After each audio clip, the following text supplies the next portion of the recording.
Thank you for listening. Good morning. My name is Tony Gonzalez. I'm the Vice President of Community Development at United Way Fox Cities. I want to welcome, of course, all of you here today. There was 172 signed up, and it looks like there aren't many empty seats, so I think we had a great turnout today. Welcome to this year's nonprofit workshop, How to Double Revenue with Data and Digital Fundraising. I'd like to thank our co-sponsors, Community Foundation for the Fox River Valley Nonprofit Leadership Initiative, and CLA for partnering with us. It's a great partnership. We said this morning that it almost feels like we're forgetting something because things came together so quickly and many hands make light work kind of thing. We will be sending you an eval tonight. Kim will talk about this at the end of the day as well. But you'll have an evaluation in your inbox. So really appreciate your feedback, hearing from you as the nonprofit community as to what your needs are, what your interests are in these trainings. We, again, intend to offer these on an annual basis. We've been doing this for many years, over 12 years actually. So we certainly want to get your feedback on what you'd like to hear about, what your needs are.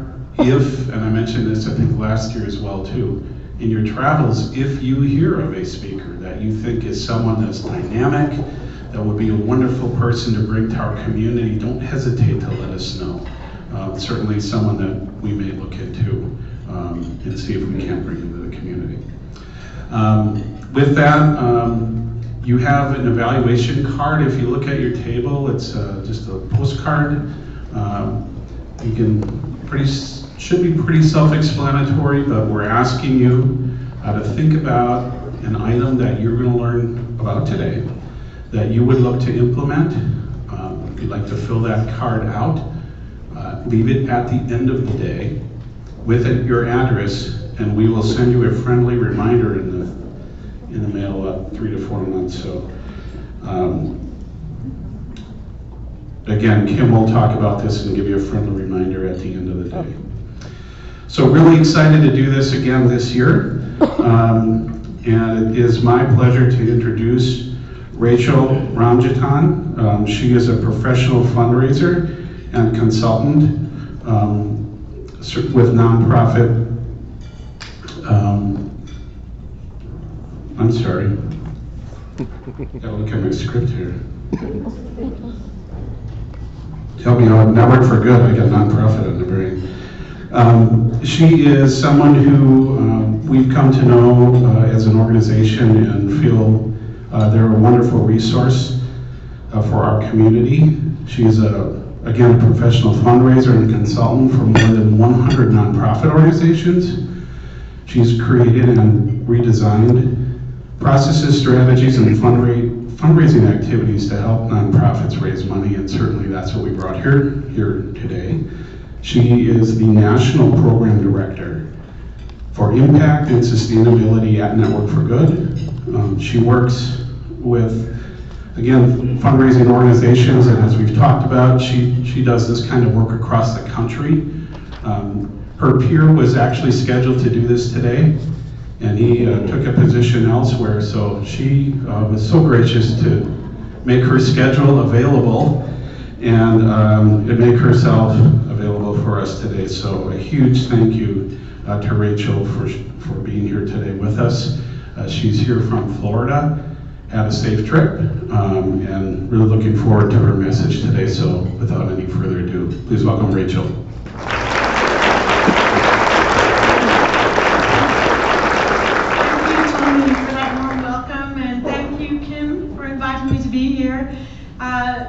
Kim wasn't that brave. I coached her for a year, so she knew what she was getting when she asked me to step in for Nate.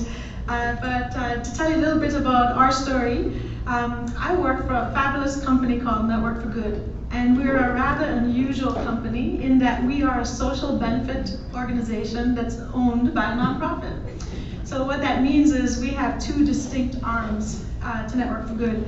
Most of you may remember or have seen some of our educational webinars, and so you'll be familiar with the work we do in partnership with Facebook and Google.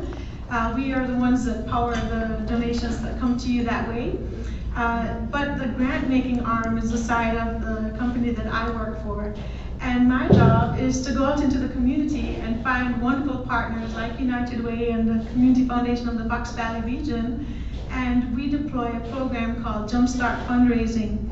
It's a fabulous program. It pairs coaching, technology, educational curriculum, and a whole template library for 1 year. And within a year, the nonprofits that go through it raise, on average, $25,000 of new revenue for their organizations. And I'm proud to say that we have some Jumpstarters in the room. So if you are a current Jumpstart participant, can you stand up so we can see you? All right. Welcome. Welcome.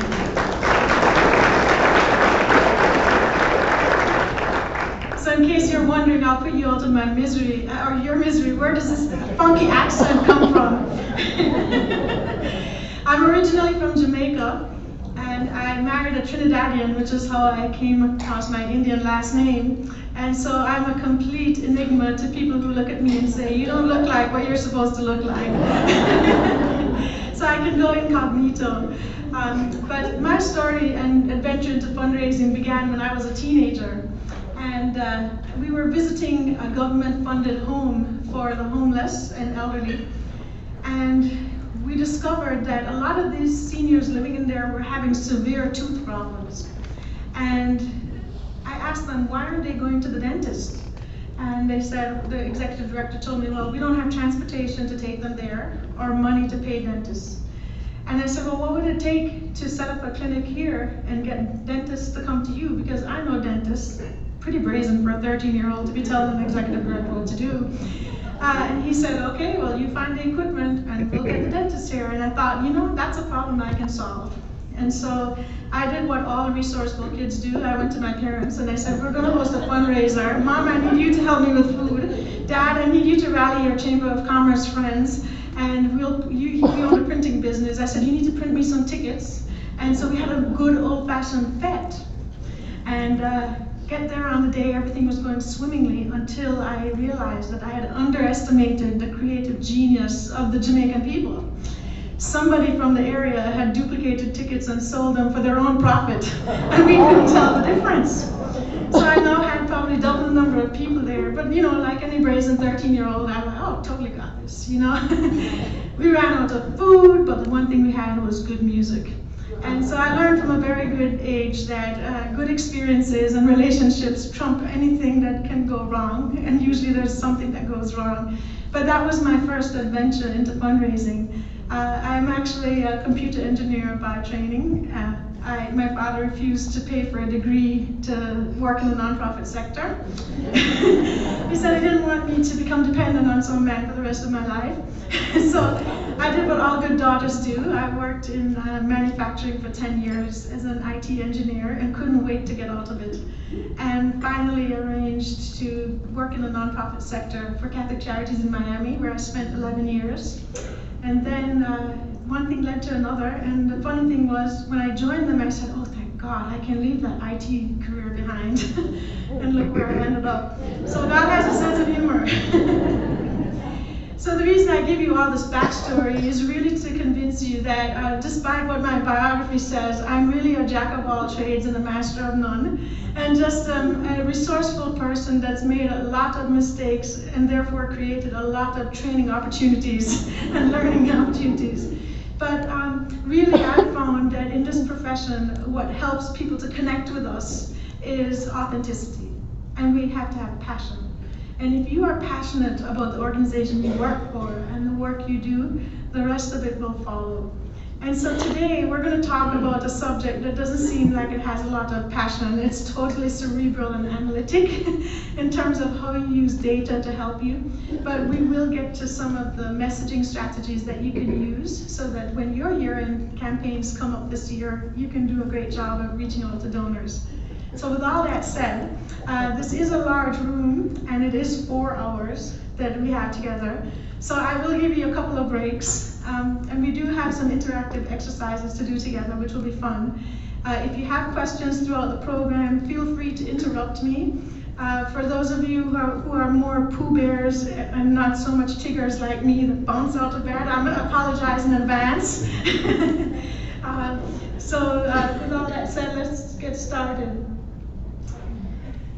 So you might wonder what Amazon and Google and Netflix have to do with fundraising.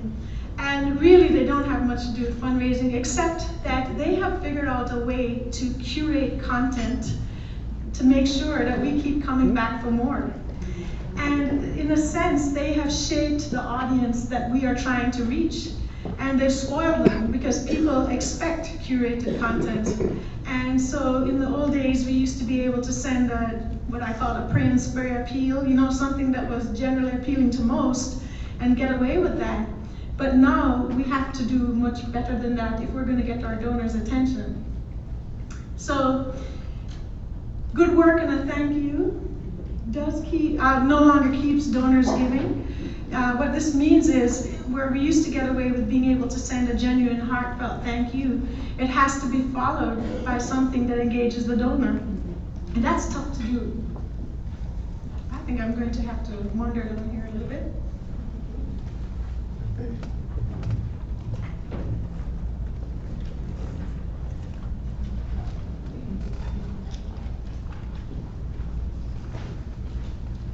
So can you all hear me?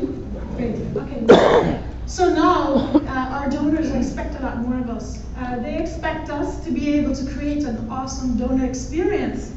Has anybody in here ever donated to a nonprofit and had a fantastic experience as a donor? Yes? Okay, tell us some of the organizations that give you that fantastic experience. Children's Hospital, Habitat for Humanity, Green Bay, and I would say T-Brew Valley. Okay, anybody else? The YMCA of the Fox Cities, they're really good about having people tell their why story, because then it gets you to personalize. I was on the board and also on the donor, and they get you to think about how you impact a life. Exactly. Or they impact you, I should say. Exactly. Two of my favorites are Donors Choose. If you're not familiar with that website, go donate there so you can figure out what makes donors tick. I'm a former teacher too, so this appeals to me because I'm into kids and education. But basically they allow teachers to post projects and donors can choose which projects they want to fund. And so let's say they're raising $1,000 to buy iPads. At every step of the journey as a donor, you get a notification. Gee, we're halfway towards our goal. Now we've scored $1,000. We ordered the iPads today, and then they send you a picture of the iPads being delivered to the classroom. That's the kind of authentic donor experience we're talking about. Another great example is Charity Water. They drill wells, mostly in Africa. And so when you donate to drill a well, they will give you an update. Oh, we've got down 200 feet, or they send you a picture when it's being turned on. So this is the kind of experience that we're talking about, that Netflix and Google and Facebook and others have mastered, that we also have to master. The problem is we're not able to give it to them. And the disconnect often happens because the board chair and the executive director, while they may be supportive of each other, boards aren't always empowered to help us to the extent that we would like them to. And so if I had $1 for every time a nonprofit executive director said to me, I've got a do-nothing board. My board won't fundraise. I'd probably be able to retire in Hawaii right now. But I always say the same thing. When board members aren't engaged in fundraising, it's because we haven't done our job teaching them how to be successful and providing them with the tools to be successful. And so we have to shift hats a little bit to figure out, I always tell people nobody joins your board because they want to raise money. It's not the #1 thing they join your board for. And so it's something we have to bring them to as we work together. So if your board share relationships looks a little bit like this, we've got some work to do. Here we go.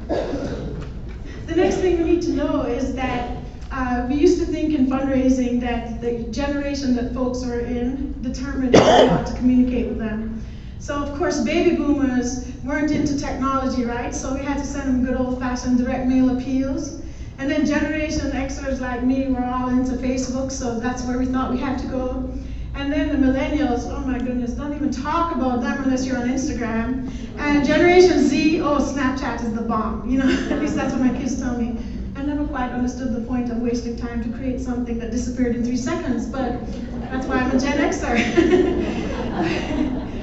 The good thing is that now there's not such a distinction in terms of how we reach. We don't have to go by age. 78% of seniors, or people like me who are soon to be seniors, have Facebook and have smartphones. And so that creates a huge opportunity for us in terms of how we deliver content.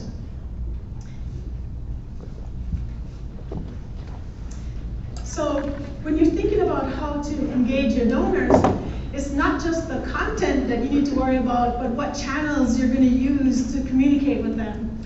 So for example, if you have a donor that gives to you online, you can reasonably conclude that they're okay with you communicating with them by email and that it may be their preferred channel, right?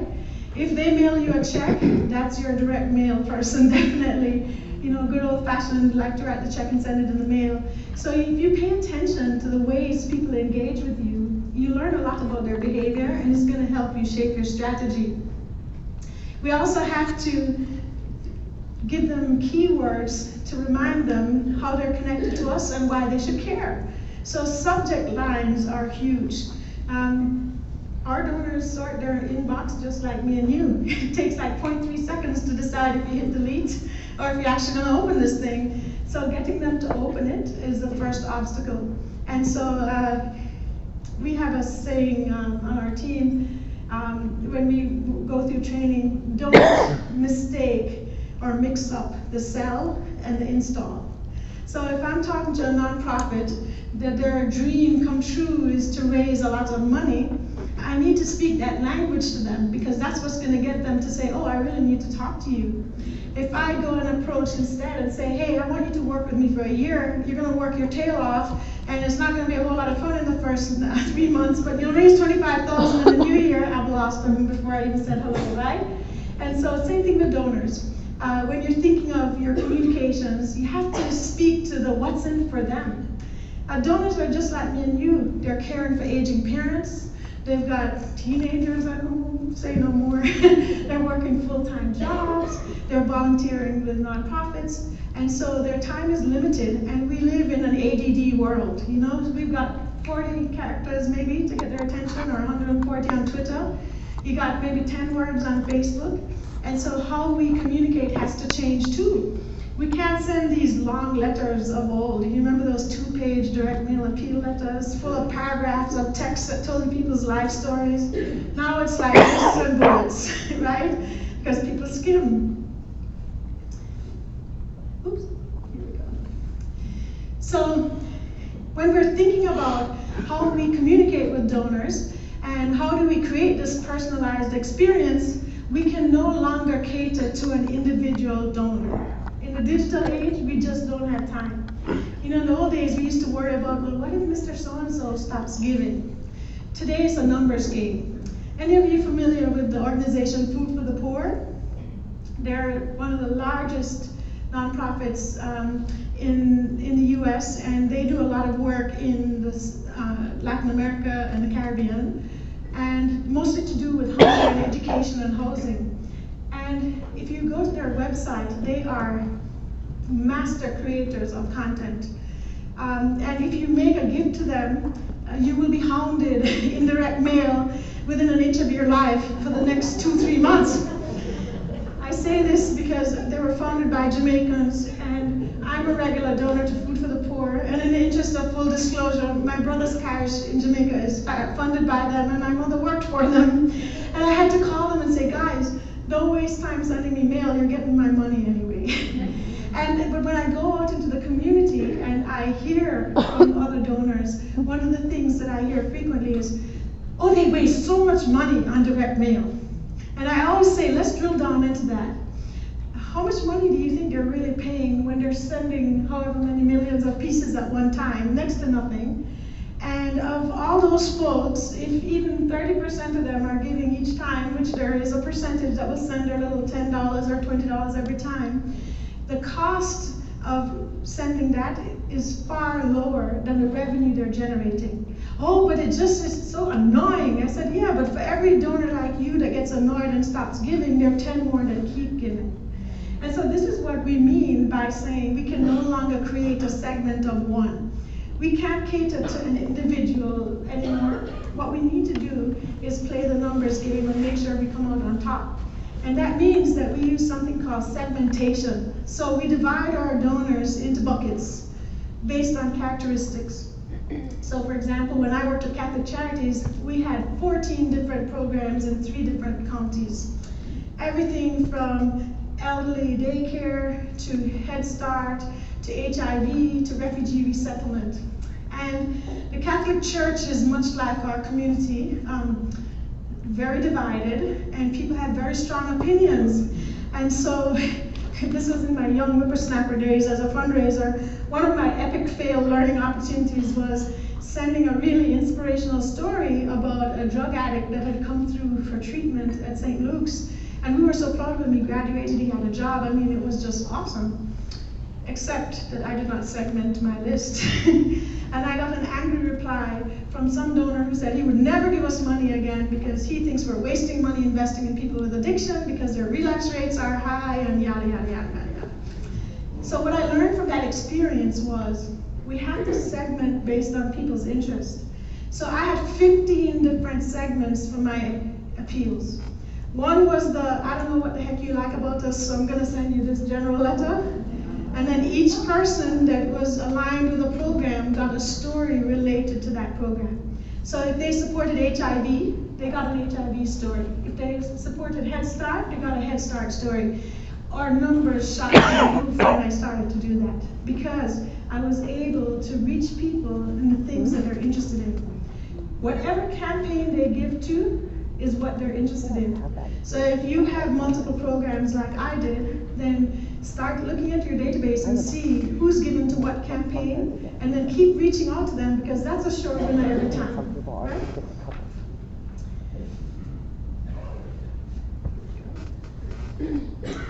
Here's another one that I love to talk about. I hear this a lot too. There's so much competition because there's so many nonprofits. Do you guys hear that here in your community too? And I always tell people, who cares about competition? Do what you do and be the best at making donors feel loved and you won't have any competition. And it's a difference between a scarcity mindset and an abundance mindset. If you think about it, we as humans are conditioned to fear scarcity. And there's certain subjects that are taboo. My mother used to say, don't ask somebody what they earned. That's none of your business, or it's rude, you know? Even the very way we talk about money, sometimes the board members will say, well, I don't like hitting people up for money, hitting people up. And I always say to them, what if we were to look at it another way? About 30 years ago, a friend of ours told us about this fantastic startup that he thought was going to do immense things. And when he described it to us, the ideas that they proposed just seemed so outlandish. And I'm like, oh, that'll never work, but maybe it could, because I'm the eternal optimist. My ex-husband, on the other hand, is the eternal pessimist and absolutely refused to invest even $100 in this company. And at the time, we could have bought maybe 2 shares of this company. 30 years later, if we had bought 2 shares in Amazon.com, we would be retired. So that's the difference between a scarcity mindset and an abundance mindset. That fear of losing something because it's not certain, or competing for something and not having enough money to do our programs, actually creates limiting beliefs in what we can accomplish.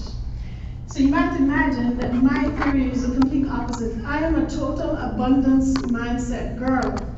And I always say to folks, if you think about it, you're not hitting a donor up for money. You're not asking a donor for money. You're giving a donor the opportunity to change the world. I mean, how cool is that, right? Different tone, right? And so that's what we really have to get to in our community. about stuff. And you have to get them to understand that they have the power to create a transformation in someone's life. And that becomes something that's very appealing to a donor. So when we talk about underdeveloped organizations, nonprofits that struggle with fundraising tend to fall more on the scarcity mindset side of the house than on the abundance mindset. And so when we leave today, I want all of you to have that abundance mindset. And we're going to do some exercises together to help you get there. Because when you get into that mindset and you're absolutely bullish on people's generosity and you believe that you're changing lives and you know that you're making a difference and you're telling your stories in the right way, the rest of it takes care of itself. So, Network for Good, we have handled donations for over 125,000 nonprofits across the country. So pretty much any nonprofit that receives a donation on Facebook gets a check from us. And so you can imagine that, honestly, we're a company of nerds. I'm an anomaly. We are number crunchers, and we're always looking to see what can we learn from the data. And so last year, at the end of the giving season, we studied over 2,000 nonprofits to say, what are you learning and what can the data tell us? So there were 4 things that we found help donors to drive giving. And of course, the first one is a no-brainer. It's that fast acknowledgement. Penelope Burke, who is another fundraising data nerd, says that a donor who receives a thank you letter or acknowledgement within 48 hours of the gift is like 4 times more likely to make a second gift. Now this is tough, because how many of you have staff that can literally sit down the same day and send a letter in the mail or a thank you card? And then of course the US Postal Service needs some time to deliver it. But heartfelt acknowledgements and appreciation are the #1 driver of renewals. With that, donors also appreciate getting a text or an email explaining the impact that they have made. Now, I'm going to put a little caveat on this, because I'm a bit of an old curmudgeon when it comes to my cell phone. I don't want to hear from a nonprofit or a store or anybody other than my family and friends and nearest and dearest by text. It's like the last personal boundary that I have to hold on to. So if you never want me to give you a donation again, send me a text. So I would say, of course I'm an old curmudgeon. If it's my daughter's age group, she would much rather receive a text than receive an email. So this is where segmentation comes in as well. If a donor has given you their permission to send them texts, by all means, send them something, but make sure it's something that's going to make them smile. So maybe it's a funny meme that made you think of them. Or maybe it's a picture of a family that you helped that came through the door, that you can say, I thought of you this morning when the Smith family walked through the door. Because you care, we were there to help them do X, Y, and Z. Of course, that's too much for a text message, right? But you get the idea. It's something to make them laugh, make them feel good. That's okay by text. But solicitation, the only time I use it is if I'm at an event where we're doing a special event fundraiser and our software has a text to give feature plugged in. And so they can send a text to a number and it replies with the link to their online donation page. That's okay, because they've opted in by asking for it. So see the distinction? All right. So donors are 39% more likely to give another gift if you update them, in addition to giving them the acknowledgement. Personalization. This is huge. In the old days, we had to run our appeal letters through traditional printing methods, so you literally could not personalize, and we had to do things like Dear Friend. But we live in the digital age, and there is absolutely no excuse for a Dear Friend letter. It costs you maybe 2 cents more to use a digital printer that can do a mail merge and do your communications, but the personalization is what drives giving, so it's well worth the expense. Most donors will say, hey, if you can stick my name and address on an outer envelope, then surely you can address me by name. So nonprofits that take the time to personalize and spell names correctly, even if their names like Ranjatan, are a lot more likely to receive gifts. And then, last thing, you have to make sure that your nonprofit has someone that's responsible for donor relations, almost like a concierge service. You know, we can't have them calling an operator who transfers them to 10 people on the way to figuring out, well, who do they really need to talk to if they want to suspend their monthly gift, you know what I mean? So when you can get all these things right, you're going to find that your giving increases because donors are going to be more loyal. A few more statistics, and I promise you we'll be done after this with the numbers. Another big trend is something we call multi-channel communications. So we just talked about how donors have preferred channels. So yes, they have preferred channels, but we do need to reach out to them in multiple ways. And so if we think about it, this is kind of like ads on TV. How many times do you have to watch an ad before it sinks in? And you actually think, oh yeah, I need to go buy that, you know? Same thing with donors. We don't get one shot and then they give. I wish it was like that. But they're just like me and you. They come home with all their kids in tow. They've had a stressful day at work. The mail's piled up on the table. The kids have homework everywhere. You know, they're trying to cook dinner and do a load of laundry while they're telling this kid how to add his numbers and the other one how to do something else. And the mother's calling on the phone because she wants to tell you all about her doctor visit. You get the idea, right? So when we send one communication and rely on that alone, it's too easy to get lost. I can't tell you how many letters got lost in my dining table when my kids were home, right?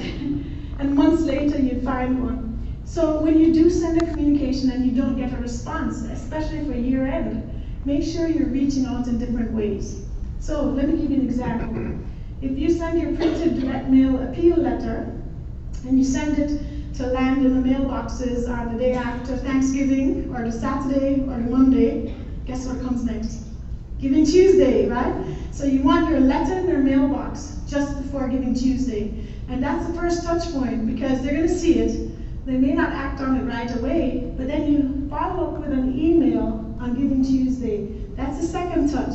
And then they'll be thinking, oh yeah, you know, last week I remember getting something and I haven't opened it yet. Maybe I should take a look, you know? When you get further down into December and they still haven't given, you know, that's a great time to do something called a thankathon, where you have board members call your top donors just to say thanks. They're not asking for money, they're just saying thanks. When that phone call happens, it's another opportunity for them to trigger, oh my gosh, I received that appeal letter 2 weeks ago and I still haven't done anything about it, I need to go do it. So that's what we mean by multi-channel communications, having different touch points in different channels in order to reach donors. Here's what we found. Nonprofits that use 2 or more channels to communicate with donors raise double the amount of money. I like those numbers, right? The other thing we need to know is that their donation size was also bigger. So it's about 15 to 20% higher in terms of the gift size that each of those donors is going to give you. So even though it's a lot of work, it's still worth the effort because you're going to see it in the size of gifts coming in being much larger. And here's the bad news. Those nonprofits that used 2 or more channels, while they scored almost a 12% increase in the number of donors that were retained, those that only used 1 channel lost 1/3 of their donors. That's what we call a leaky bucket, right? The number 1 fastest way to raising more money year over year is to retain your donors. It's kind of like, the donors are kind of like spouses, you know? It's cheaper to keep her. Just remember that, it's cheaper to keep her.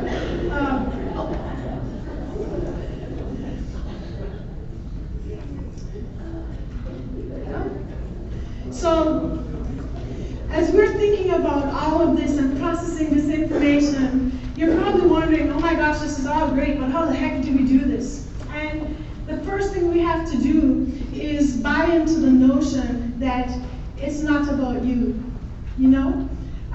We have have to make everything we do about what the donor is doing for the beneficiary. So when you send thank you letters that say, "Dear Rachel Ramjatan, thank you for your gift of $125. We did this, this, this, and this," it doesn't give the donor the kudos for the work that was done, right? If, on the other hand, you were to send a message that said, "Dear Rachel, you rock! Because you care, Anthony got to go to school," and et cetera, now the donor has done something for Anthony, and they're going to be the ones that want to give again, because you've given them credit for what you're doing. And it's a little bit of ego stroking, but this is as much psychology as it is science, right? And so when you're thinking about your communications, always think about things that you can do to create an awesome experience for the donor, because happy donors keep giving, they give more money, and they bring friends. And that's the most important thing you can do to grow your donor database.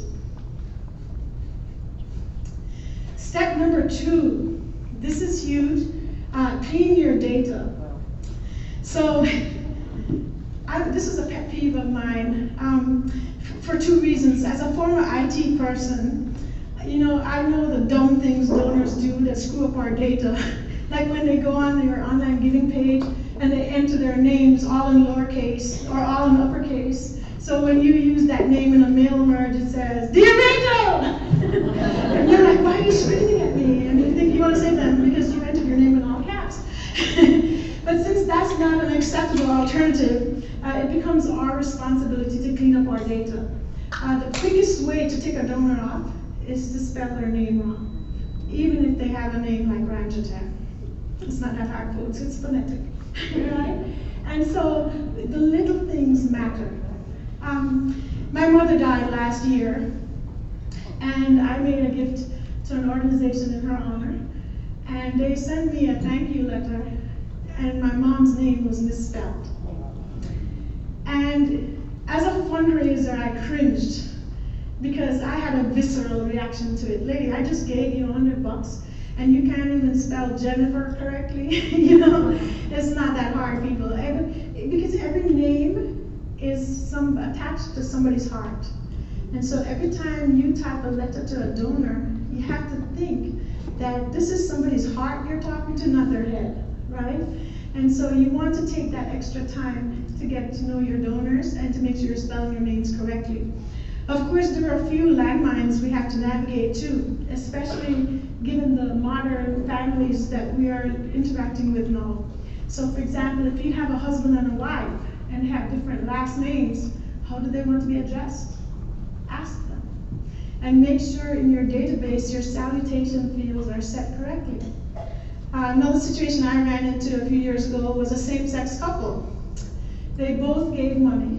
They filed their taxes separately, but they lived in the same home, and they wanted to receive joint mail.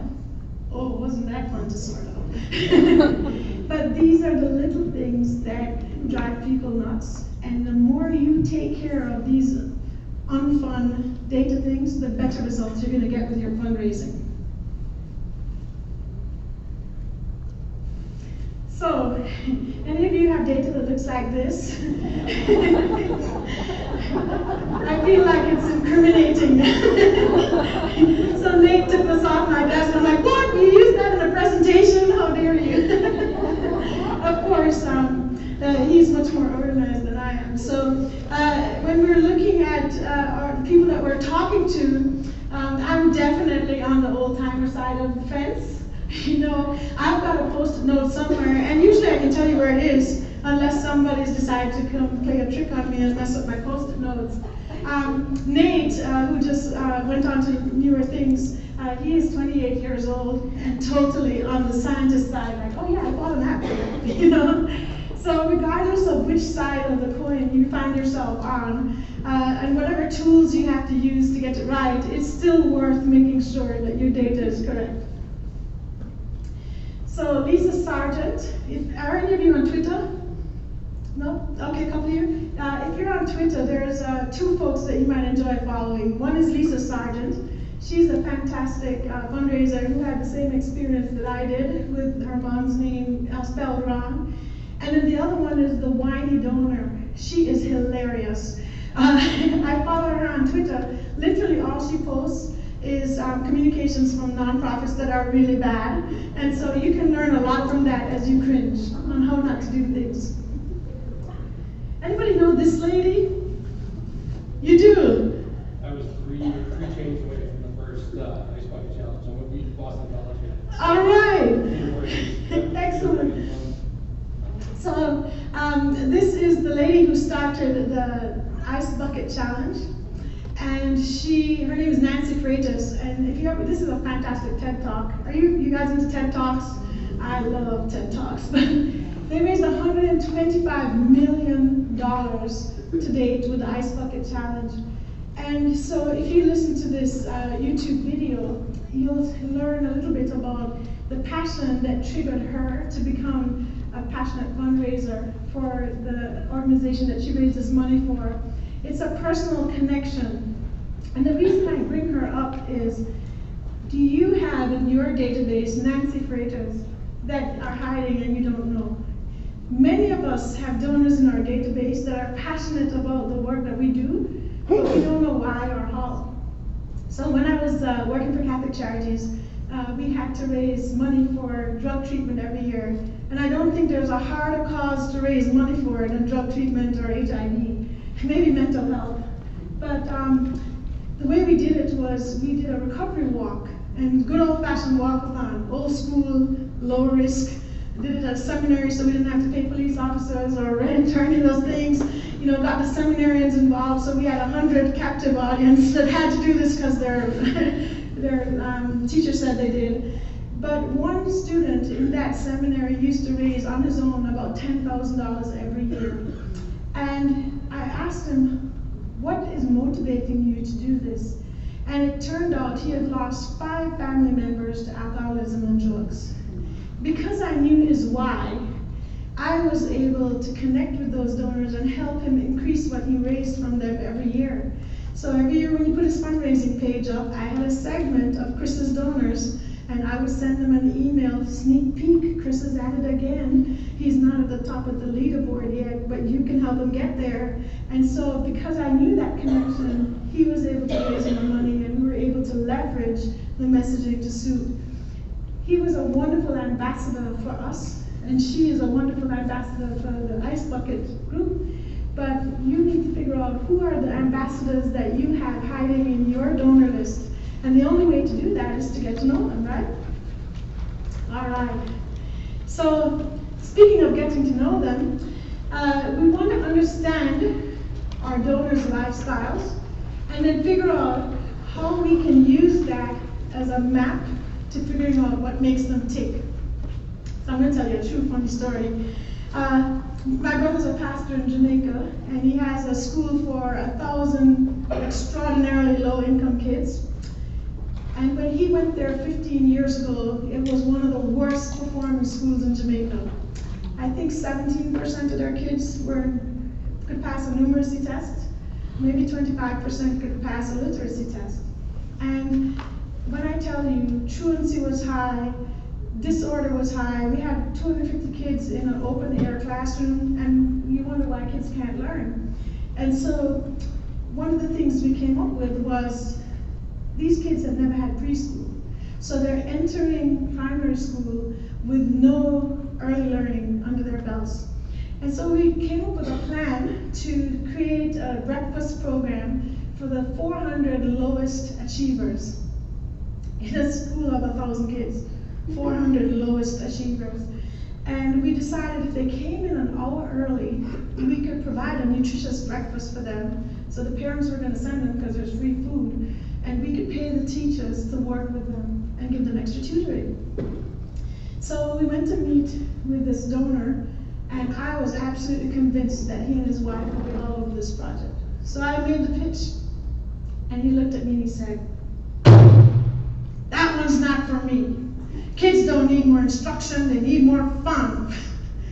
And I thought, ooh, there's no plan B here. So I said, "Ray, help me unpack that, because I pegged you for being a real champion for something like this, and I clearly misread the situation." And he proceeded to tell me that he he grew up in a tough neighborhood in Pittsburgh. He was the oldest of 5 kids, and his mother was widowed very young, and he was a handful. And his mother was losing her mind because he was virtually uncontrollable and totally not interested in school. And so she enrolled him in the Boys and Girls Club after school, and he fell in love with basketball.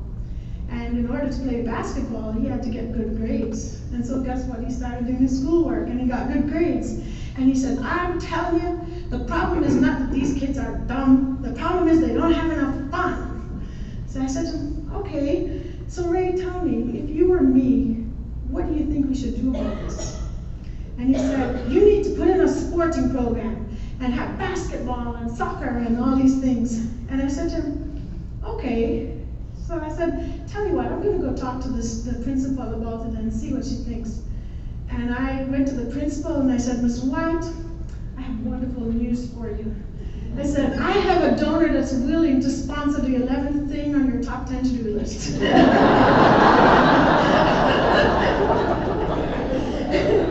And so I told her the story and I said, but I have a plan. I said, could we have a sporting program that also feeds kids and helps them with their homework? And she said, absolutely. So a month later, I went back to dinner with him and I said, Ray, the principal loved your idea. You know, there was a glaring omission on our part. I mean, things like classrooms were a lot more important, right, to us.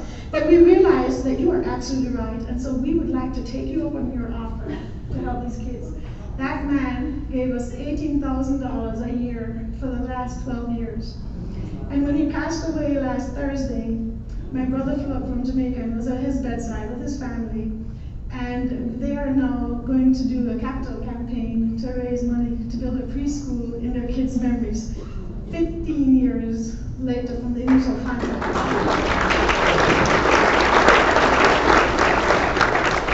So when we talk about roadmaps to gifts, we as fundraisers think in terms of straight lines. You know, the shortest distance between 2 places is a straight line, but donors are meanderers, because their own life story is woven into every decision that they are making. And so you have to find out and ask those open questions. And don't be afraid to say, gee, Ray, I totally misread that. Help me understand. Questions like, help me understand, or what do you think we should do in a situation like this, give you insight into what makes a donor tick. It tells you what are their priorities, what is going to make them feel good. And when you can link their personal story to the work you're doing and the opportunity for them to create an impact in a way that is very personal to them, they're really excited. So on his deathbed, when we went to visit him, we were telling his family this funny story because his kids had never heard it. And he laughed and he said, yeah, every month I wrote that check, I thought of my sweet mama. And he was 78 years old. So that's what you're selling. You are selling donors on the opportunity to share love for a loved one and to repeat in other people's lives the same transformations that happened in theirs. And everybody who is connected to you has a reason for why they give. Now, maybe like my family, like it's the only way I could make her shut up. But that's okay, you can leverage that too. So, when you take time to get to know your donors, it's like a proper map, and that's what it looks like. But here's what it means when you're successful doing that. We talk in fundraising about something called the lifetime value of a donor. And the lifetime value is simply the amount of money that they've given you times the number of times they've given. So if you can make one of those 2 numbers increase, they become valuable to you over time. So either you convince them to give you more money at the same intervals, or you convince them to give you more money more frequently. Either way, you're going to see a rise. So when we talk about moving that needle and using data to help you double, this is what we're talking about. If you can take your donor retention and make it 10 points higher than it is now, so let's say your donor retention is the average awful rate of 40%, which means 6 people out of 10 walk away from you. If you can take that from 40% 50%, you are going to double the lifetime value of the donors in your file. So let's think about that. If you have a donor file that's producing $100,000 of revenue for you each year from individuals, and you are at a 40% donor retention rate, if you can move that just 10 points higher, that's $200,000 in the bank. So this is where the tension comes in between board members and fundraisers, because board members are usually business people that are in customer acquisition mode, right? That's how we make more money, we get more customers. And so they're constantly saying, we need to find new donors. And they're absolutely right, because we're always going to lose some. People pass on, people go through financial hardships, people get ticked off. But the real time that you need to invest, especially for your year-end giving campaign, is in renewing the donors that you have now. Because they're the easiest prospects to talk to. They know who you are, they like what you do, and getting them to give an upgrade just a little bit will help you score more money. Any of you work with extra staff, Ron? Or are you all like lean, mean operating machines, right? As we say at Work for Good, we're a mighty team of 3. So on our team we are. So it's humanly impossible for you to reach out and do that personal care to every single donor. There's not enough hours in the day, and there's not enough board members to make it happen. So you have to be very strategic in terms of how you invest your time. So the first thing I do is I create a report that tells me who my VIPs are. So in fundraising, it's just like anything else. 80% of your revenue comes from 20% of your individuals, right? So a simple way to do this is to run a gift history by donor. So say for 2018, Rachel Ranjatan made 5 gifts of $100. You would want me to show up on your list one time as Rachel Ranjatan with 500 as my total gift level and 5 as the number of gifts I've given, right? And then sort your list from highest to lowest. Your most valuable donors will be at the top of the list because of the dollar value that they've contributed. So what I like to do is I calculate, well, how much did they all give me? So nice round numbers. There's a joke on our team that I can add 2 numbers and get 10 answers, and it's usually true. So Excel is my friend and it's your friend too. But create a total of all the dollars you collected from donors last year. And then figure out what 80% of that number is. So if you collected $100,000, how many donors did it take you to get to 80,000? Those are your VIPs from that level and up. Now let's say that at donor number 25, they gave $500 and that's what it took you to get 80%, and you got 10 more donors that gave you the same amount, count them in 2, right? And then I always add to that list my monthly donors. So, you know those little old ladies that give you $5 a month every month, they're the ones that leave you millions in their will, right? The truth is, anybody that gives you money every month is very into you and your work, and they deserve a little extra TLC, because those folks are ripe for things like major gifts and planned gifts. So to my valuable donors list, top 20% plus anybody who's a monthly donor, and anybody that's already made a planned gift should go in this group as well. The next thing we want to think of is, all right, of all these folks that we have here, where did they come from and how can we find more like them? So when I was at Catholic Charities, I would look at my top donors and I would ask them, how did you get introduced to us? They have some pretty cool stories. We're Catholics, right? So really cool stories in terms of how they come to us. And I noticed a common thread. A lot of them came to us because they had volunteered through their churches, right? And so when you know how a donor has come to you, you can build, you know what makes them tick. For Catholics, serving others is a huge part of living our faith, right? And so if you know that you have a Catholic donor, then you know that community service is very important to them and part of living their faith. That's a good way for you to reach that donor in terms of communications, because you're going to frame everything you do as an opportunity for them to express or live their values, right? It doesn't matter if you're Catholic, Christian, Jewish, Islamic, whatever it is, it all works, right? But you have to know what makes them tick. The third thing is, what you want to do is create almost like a personality profile to see where you can find other folks like them. So, for example, I had a gentleman named Sam, and I knew that he was in the men's club at his church. I knew that he went to a church within 5 miles. I knew that he was married with 3 kids. So you begin to see trends among these personalities that you create, and it tells you how to find more like them. So I figured out real quick, a great way to acquire donors was to go to the men's club of every Catholic parish and recruit them to do a project at one of our Head Start programs, like painting a building, because once I got them in there, I could hook them in there. So that's what we mean by creating personas. Understand what characteristics do your donors have in common, especially the most valuable ones. How did they come to you? And then make a plan to reach out to more like them. So that's what we call the watering holes. The men's club is definitely a watering hole from us. And then create opportunities to gather the information from folks like that. So when I would invite them in to do a service day, I had a sign-in sheet. And they had to give me name, email address, employer name, and mailing address. And I asked for those things because many employers will make financial contributions if their employees volunteer with you a certain number of hours, right? And so by being able to track that, guess what? Now I had contact information for my watering hole and all the folks in there. We did the same thing with my brother's parish in Jamaica. He came to preach at a parish in Florida.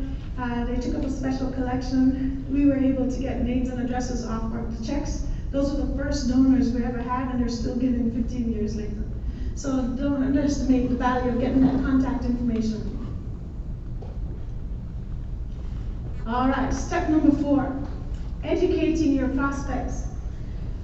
So I know we have some folks that I was talking to earlier. I think Mary in the back is a board member at Golden House, which does domestic violence. Some of you probably do things like sexual trauma recovery for children, drug addiction. There's some missions that are a little bit difficult to raise money for because it's hard to tell actual stories because of privacy and things like that. We also have to realize that donors are biased, and it's usually an unconscious bias.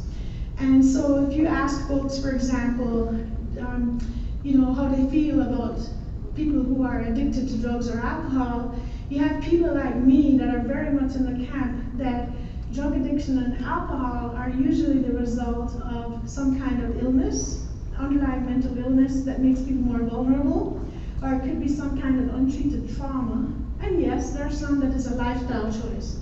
If you talk to my brother, he is completely in the other camp. People make poor choices and land in that place. So you have to do some donor education when you're explaining the problem to folks so that you can challenge these unconscious biases in a way that takes people out of their ignorance to a point of, okay, this is why I should give a hoot and let me do something about it. And so when we think about all the communications that we send out, we have to tell our stories in a way that creates that background knowledge for them in a very short period of time because they have very small attention spans, but still makes the case. So a few things that you need to know about donors. Donors are outsourcing work to you that they either cannot or do not want to do themselves. So you're simply a provider, right? People give to people, not to organizations. And this is the hardest thing for us to remember in fundraising because we're so conditioned to speak about our organizations and the work that we do. But if you're going to raise good money from donors, you have to remember that people give to people. And the more your stories can have people helping people with you in the background and barely mentioned, the more successful you're going to be. When people are giving, you always have to answer the question of, why should I give a hoot? Not my problem, you know? That's what we're overcoming. So, for example, and I'm embarrassed to admit this, when I was a college student, growing up in Jamaica, we never saw people with disabilities out in the community. In those days, even now, they don't have things like handicap ramps on buildings the way we have accessibility measures here. And so I never had the opportunity to engage. And I remember being 17 and going into a hair salon, and it was the days of the muscular dystrophy telethons with Jerry Lewis, and they had all these posters on, and the hairstylist asked me, would I like to give something? Well, I was a broke college student, so I wasn't in a position to give, and I politely declined, but in my head I'm thinking, that's not my problem, right? I don't know anybody with muscular dystrophy. Little did I know that less than 10 years later, I would be gifted with a child that was born with muscular dystrophy. And so when you think about what makes people tick, you have to look at taking them out of their ignorance, helping to explain why something is relevant to them and why they should care. So had that poster campaign had something that said, 1 in 10 children is going to be diagnosed with muscular dystrophy in their lifetime, it could be yours, that might have got my attention at 17, the way it didn't, their generic programming. And so this is the tricky part. How do you create that sense of urgency and help people feel like this mission should matter to me? And that creates emotion, you know, and we'll talk about that in a second. Any founders of nonprofits in this room? Founders, anybody? All right. So I'm a founder of a nonprofit too. So the reason I bring this up is when we're first starting out, you know, we view our nonprofits as our babies. And it can be very tempting to talk about, well, I founded this organization, or when you do your appeal letters, as the founder of this organization, this is why I should care. Nobody cares who founded the organization. What they care about is the impact you're having, you know? Next thing you have to do in your appeals is use the rule of threes. So sadly, we live in a time where people have ADD, and all you have to do is look at people's reactions on social media to news, and you understand why this is important. People don't take time to fact check. They just react to something and they just run with it as if it's the gospel truth. And so knowing that, the language that we use to describe our missions needs to be something a third grader can understand. So if you have, for example, Golden House that does domestic violence prevention, oh my gosh, how the heck do you explain that to a third grader, you know? But that's the level of explanation that you need. You know, Golden House helps people that have been hurt recover.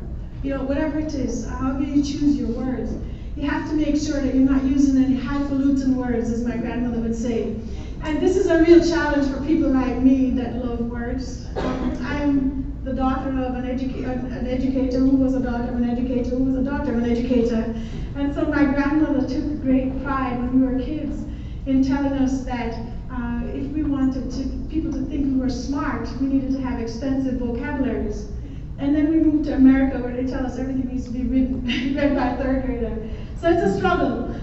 You really have to, though, remove your jargon. Explain it in everyday terms.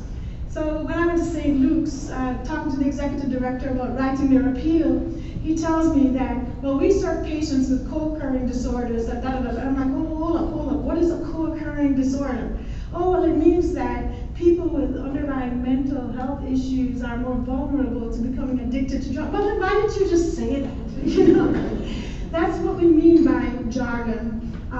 We don't want to include jargon in it because it becomes too technical and it removes some of that personal connection. So find a way to say it in plain English.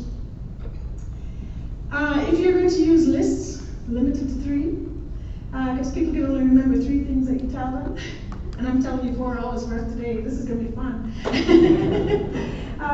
And make sure you repeat your call to action or the main idea 3 times. So when you're writing your appeal letters, you want to say, for example, Dear Ashley, we need your help. That's the first time. You tell the story, your gift does da da da da. In other words, we still need your help. Please give today. So you have to hit them at least 3 times in different phrasing in order to get them to act on your call to action.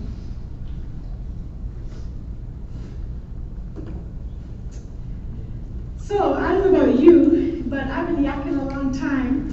Are you ready for a break? If you are, before the break, what I'm going to ask for, and I have to caution this, and Kim told me I'm not allowed to have any jump starters to stack the deck, So if you're in that Work for Good's Jumpstart program, you're not eligible for the pitch competition. But I would like 3 volunteers who are willing to come and work with me during a break so that you can tell the story of what your nonprofit does, as if you're making an appeal to the audience. And then you're going to vote to see which one does the best pitch. And the organization that does the best pitch is going to win a donation from Network for Good. So I got 1 volunteer here. All right, 1 being sold. Another one here. 3. Wait, 3 ladies. We got diversity. We need a guy up here. There must be some gentleman in the, here we go, all the way in the back. So if you guys could come up, let's take a break until 9:50. And when we come back, and we'll be able to